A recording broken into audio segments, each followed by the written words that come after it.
Good day, everyone. My name is Aryan Janiskrel, and I am going to discuss about the indigenous knowledge applied in agriculture in terms of ethnomedicine. And I have chosen the guava as the ethnomedicine that our ancestors used in their time. The in vitro and in vivo studies support the ethnomedicinal antidiarrheal activity of guava leaves, especially these include its ability to inhibit diarrheal pathogens, its effect on intestinal motility, gastric emptying, and decrease in frequency of defecation. So that is the importance of the guava in our ancestors, diba? Kumbaga, not just our ancestors but today also. Nanaka-importante ang guava leaves or ang guava, not just the fruit but also the leaves, 'di ba? Kay ito yung ginagamit nila kumbaga ng mga ancestors natin o ng mother natin pag labi na in the rural areas na malayo sa mga public hospitals or sa mga centers, 'di ba? Ito yung kung pag sumakit yung meron kang diarrhea, ito yung ginagamit not to heal or to cure but to aid yung sakit na nararamdaman mo sa iyong tiyan.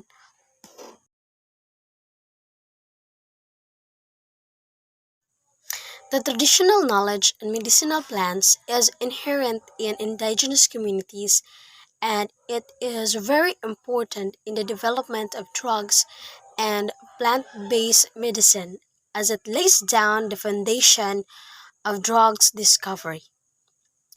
The leaves of the guava is prominently used for the treatment of the various ailments.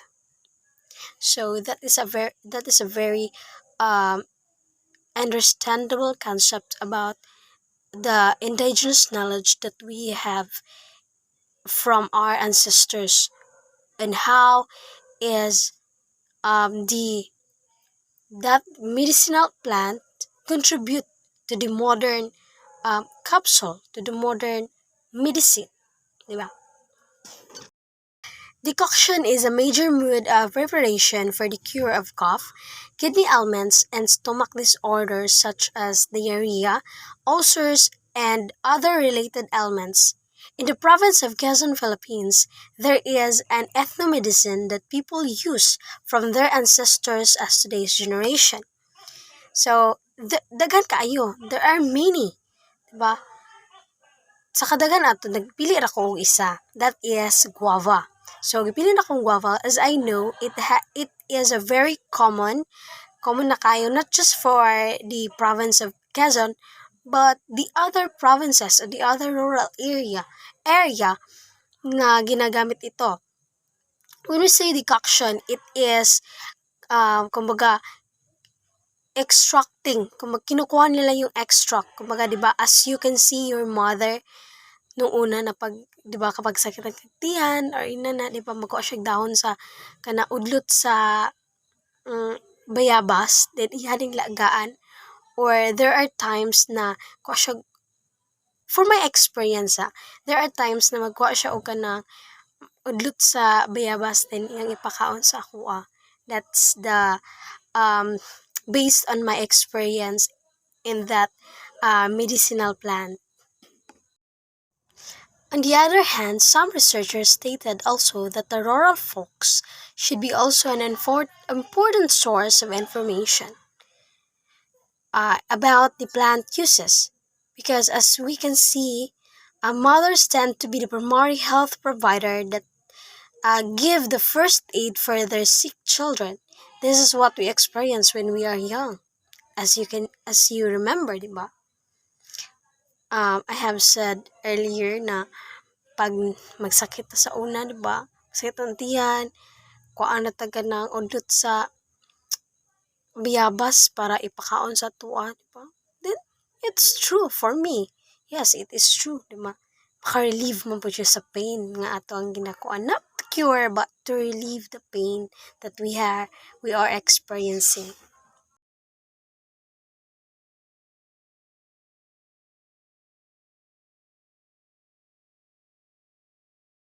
Indigenous husbandry practices are original knowledge developed in a community that accumulated from growers, guests, and practices through time. No communities practice exactly the same husbandry strategies because indigenous knowledge arose from a community's unique history of survival. So, walang magkakapare-pareho na indigenous knowledge. Kung meron man, not exactly the same. Kasi iba-iba yung mga ancestors natin eh. And ginagamit nila ito, in that particular community, ginagamit nila yung um, indigenous knowledge na yan for the survival. In the hand for mutilation, sustainable food, growing practices gardeners are turning the traditional husbandry styles used previous to the arrival of plows, artificial chemicals, or mechanized irrigation system. Well, it stated that as the time goes by, it kumbaga nagkadugay ang panahon, nagka-modernize na ta, di ba? In that indigenous knowledge, they widened the information and also the innovation, and mo na gagamit na sila og plow, na sila fertilizer, and also they kabalo na pod sila sa irrigation system.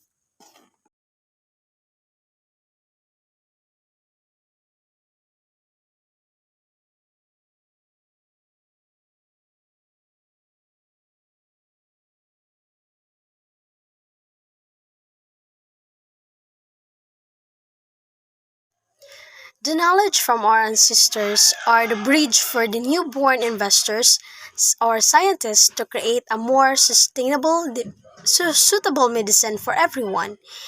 In connection to this, the indigenously knowledge gives an idea to do something better in terms of ethnomedicine.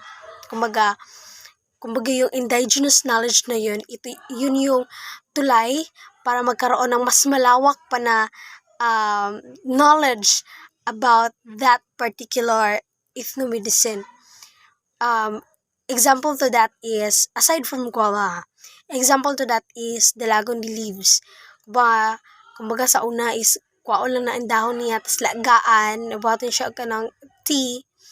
But now, di ba, as we, nanay ka ng lagundi capsule, na nagitong lagundi tea, na iana na lang nimo sa kana ang imuhang ininit na tubig. So, that's how modernized we are.